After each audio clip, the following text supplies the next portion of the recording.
I thought missing a few birthdays was bad, until the day I realized I had missed the moment my own son decided I wasn't part of his life anymore. For years, I believed I was doing enough. The monthly checks, the occasional calls, the gifts sent in the mail. I told myself, when he's older, he'll understand. But last month, with one sentence, he proved me wrong. It was a Tuesday afternoon. I had been thinking about what suit to wear for his graduation. I called, smiling, ready to ask what time it started. He answered, calm as stone. Oh, it happened last week. My hand froze around the phone. My mouth went dry. The silence between us was heavier than anything I had carried in my life. And that was just the beginning. Soon, I'd see the photos. My son in his cap and gown, flanked by his mother and her husband. The caption read, "Family, always here for me." What they didn't know was that I had been the one paying for his final year of college, the transfer that made it all possible. I wasn't just excluded from the stage that day. I was erased from the story entirely. So I had a choice: walk away for good or try one last time to break through the wall between us. I didn't know that a single message from him would come weeks later, a message that would drag me into a dinner I could never have predicted, and into a request that would make me question everything I thought I knew about being a father. I was 58 years old, with 27 years behind the wheel of a long-haul truck. The road was my office, my routine, my excuse. 6 days a week, I was hundreds of miles away from the small house my ex-wife and son lived in. When we divorced, my boy was only 6. I told myself I'd be the kind of father who still provided, even if I couldn't be there every day. Every month, without fail, the checks arrived, neatly folded, signed with my name in blue ink. I thought that was enough. In my mind, there would come a day when he'd look back and see what I had done for him. He'd understand that the long hours, the missed dinners, the empty seat at school plays were sacrifices I made so he'd have stability. I pictured us someday sitting across from each other, him saying, "Dad, I get it now." That image warmed me on lonely nights in truck stops and motel rooms. I carried it like a pocket-sized photograph, tucked between worn pages of logbooks. But while I drove, life went on without me.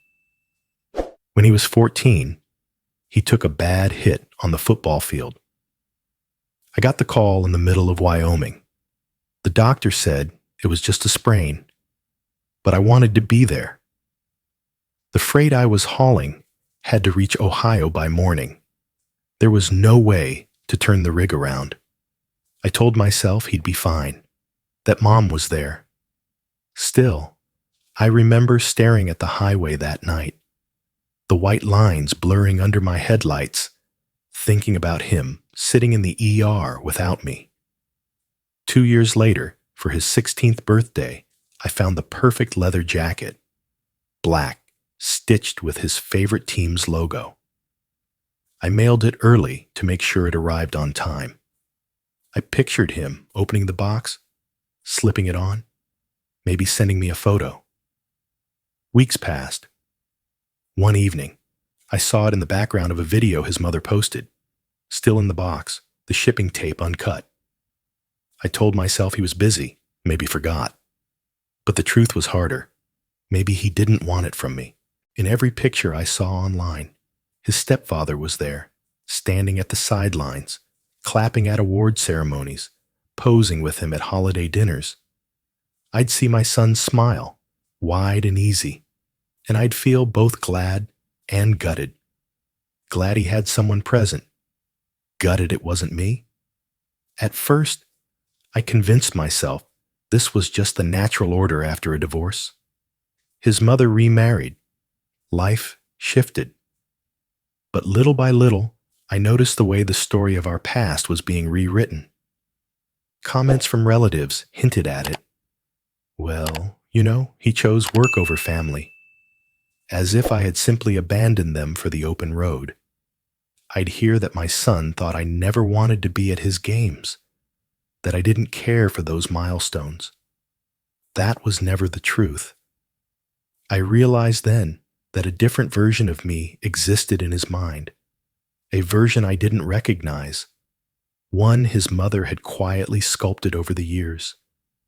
She didn't scream or slam doors to keep me out. Instead, she replaced me in his memories, bit by bit, until the man who showed up every month in the form of a check was just a shadow, easily dismissed. Still, I held on to hope. Maybe after high school, when he was older, when he had his own bills to pay, he'd see things differently. I imagined the day we'd sit down for a real conversation, father to son, and I'd finally explain. The thought kept me steady, mile after mile, even when the evidence against me grew. But if there's one thing the road teaches you, it's that you can travel for days thinking you're getting closer, only to realize you've been heading in the wrong direction the whole time. I didn't know it yet, but I wasn't just far from him in miles. I was living in a completely different map of our relationship. And in his version, I'd already been gone for years. It was early May, a week before I thought his graduation would take place. I had been meaning to call, to confirm the time, and maybe ask if he wanted me to bring anything for the celebration. I dialed his number during a rest stop, the hum of idling engines all around me. He picked up on the third ring. "Hey," I said, forcing cheer into my voice. "Just wanted to check. What time's the graduation next week?" There was a pause. Then his voice came, flat and almost casual. "Oh, it happened last week." For a moment, I didn't understand. My brain tried to rearrange the words, make them mean something else. "What do you mean? Last week?" "It was on Saturday. We didn't think you'd want to come." It felt like a punch to the chest. The air in my lungs turned to stone. Didn't think I'd want to. I stopped myself before finishing. He was already talking about something else, a friend who'd been accepted to a different college. I barely heard him. All I could think was that my son had walked across a stage, taken his diploma, smiled for the camera, and I hadn't even known it was happening. When we hung up, I sat there in the cab, staring at the steering wheel. I wasn't just absent from the ceremony. I had been erased from the possibility of being there. The bottom dropped out of my hope, and for the first time, I wondered if I had already lost him for good. 2 nights later, parked in a motel off the interstate, I made the mistake of opening social media. His mother's page was the first thing that popped up, an album titled Class of 2023. The first photo stopped me cold. My son, in cap and gown, flanked by his mother on one side and her husband on the other. They were beaming, arms draped around him, like a perfect family portrait. The caption read, "Family, always here for me." Those words cut deeper than anything he'd said on the phone. Family, always here. I was family once, and I had been here, in my way, on the road, making sure he had what he needed. But in that picture, I didn't exist. I scrolled through more shots, him laughing with friends, him hugging his stepfather, him tossing his cap into the air, and then, in the comments, under one of the posts, I saw it. Someone congratulating the stepdad for covering the last year's tuition so my boy could finish without debt. I gripped the phone so hard my knuckles whitened because I knew the truth. 3 months earlier, his mother had called me, said money was tight, and asked if I could help with the remaining balance for his final year. I wired the money the next day, $200. No questions asked. I never heard about it again. And now, here was the credit, handed neatly to someone else. Not just the credit, my place, my role as the one who made that possible, given away like it had never belonged to me. The mix of emotions was almost too much to sort. A sharp, clean anger that burned in my chest, a hollow sadness that made my hands shake, and somewhere beneath it all, a sick feeling that maybe this was my own doing. I had been so absent in the moments that mattered that it was easy for someone else to step in and wear the title of always here. I shut off the phone, dropped it onto the passenger seat, and sat in the dark cab. Outside, trucks rumbled past on the highway, their lights cutting through the night. I thought about calling him again, demanding an explanation, maybe telling him the truth about who had paid that tuition. But I didn't. Instead, I sat there in silence, realizing that this was more than just a missed event. It was proof that in his life story, I had been written out entirely, and someone else had been written in. For 3 nights, after seeing those graduation photos, I barely slept. I kept replaying our last phone call, the casual tone in his voice when he said, "It happened last week." It was like the words were carved into the inside of my skull. Every time I closed my eyes, I saw him in that gown, smiling between them, and the caption echoing in my head, "Family, always here for me." On the 4th night, I sat down at the small kitchen table in my apartment, a legal pad in front of me. The pen felt heavy in my hand. I started writing. I told him I was sorry, not for leaving, but for not fighting harder to stay close. I reminded him of the fishing trip we took when he was 9, the one where he caught a bluegill and swore it was the biggest fish in the lake. I wrote about the way he used to sit in the passenger seat of my truck for short hauls, staring out the window at the passing fields, asking questions about the road. I told him I missed those talks. The words came faster as the hours went on. I told him the truth about the tuition, that I'd sent the money without hesitation because I wanted him to graduate without worry. I told him I didn't need thanks, only the chance to be in his life. I ended the letter with a simple request. "Call me when you're ready. I'll answer."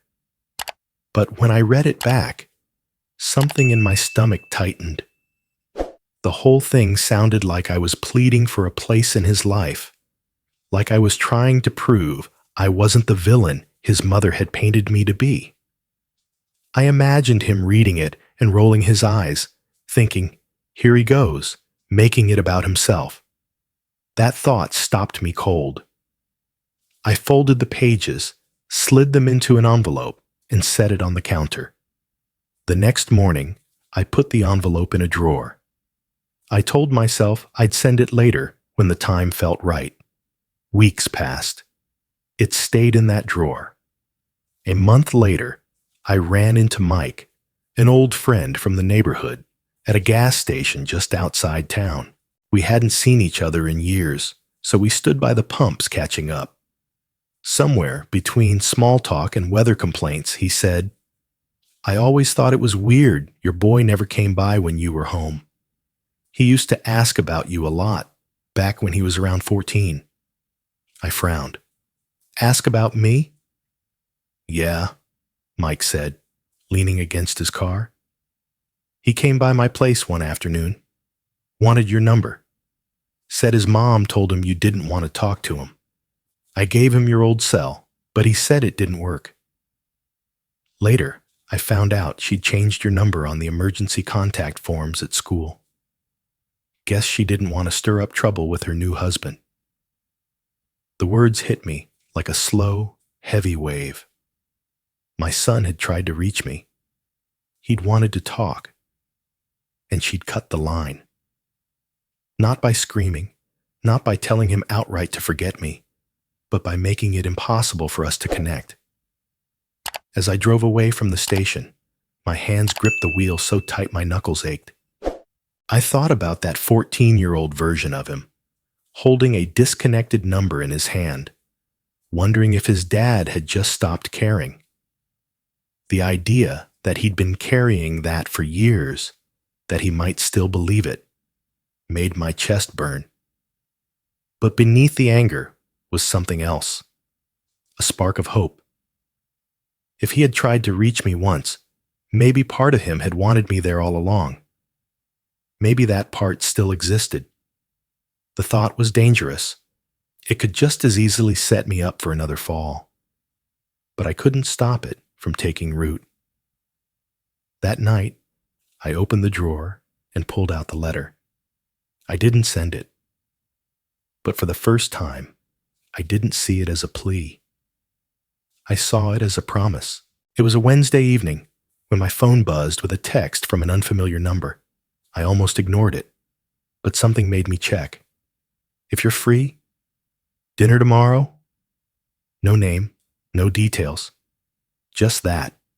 I stared at the screen for a good minute before replying. Who is this? A moment later. It's me, Tyler. I read it twice. My son. My thumb hovered over the keyboard. Yes, I typed back. Tell me when and where. The next 24 hours were a strange mix of nerves and hope.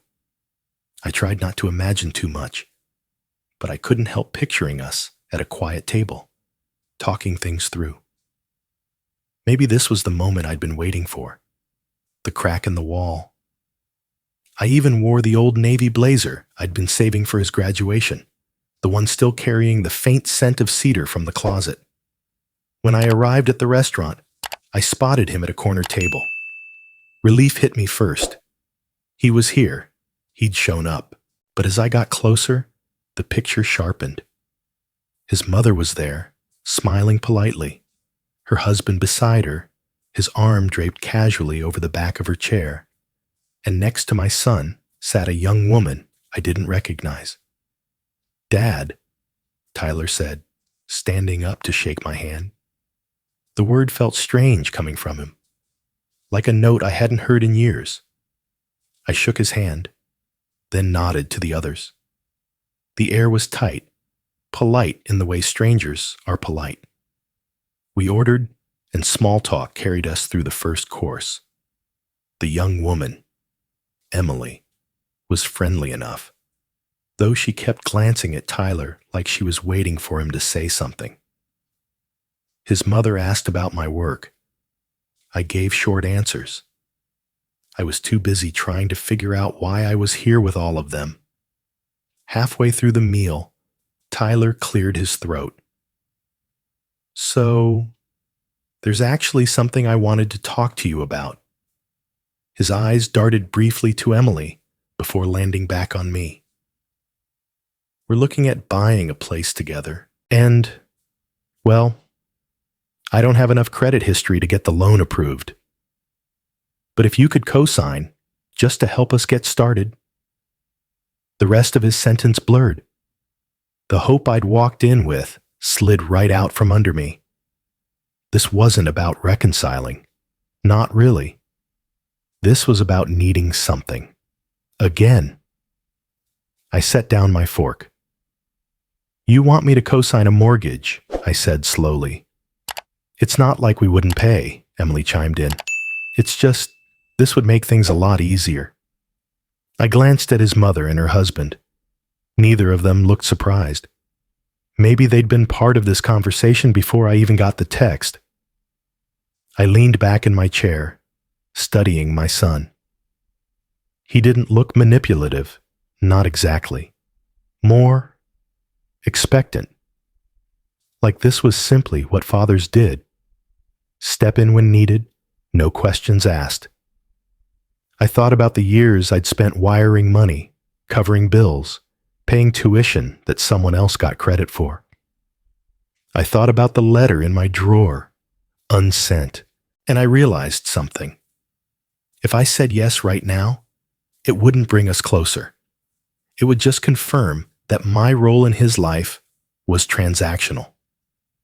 Tyler, I said, keeping my voice steady, I'm glad you thought to ask me, but co-signing a mortgage is a big responsibility. I can't do that. Not like this. His face tightened. So you came here just to say no?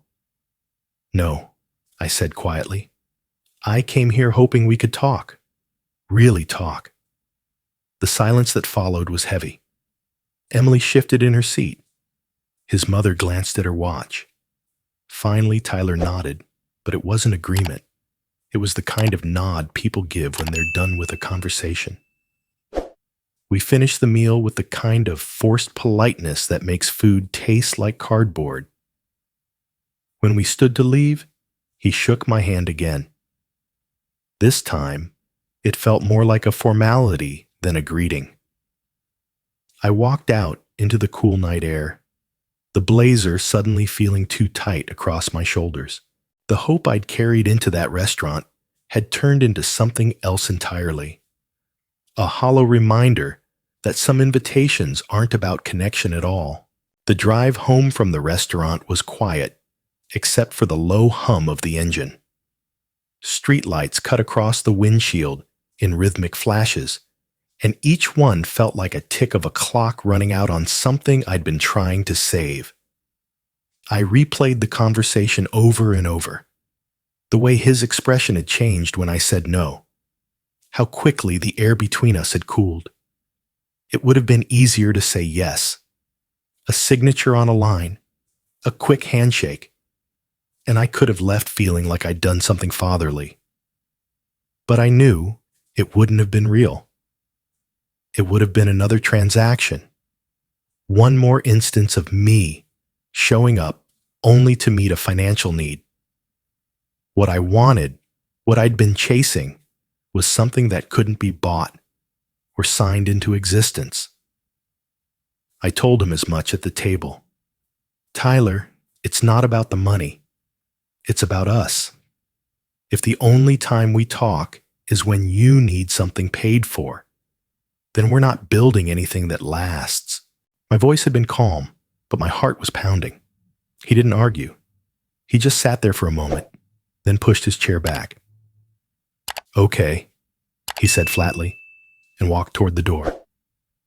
I stayed behind, paid my portion of the bill, and left. We didn't hug. We didn't even shake hands that time. At home, I took off the blazer and draped it over the arm of the couch.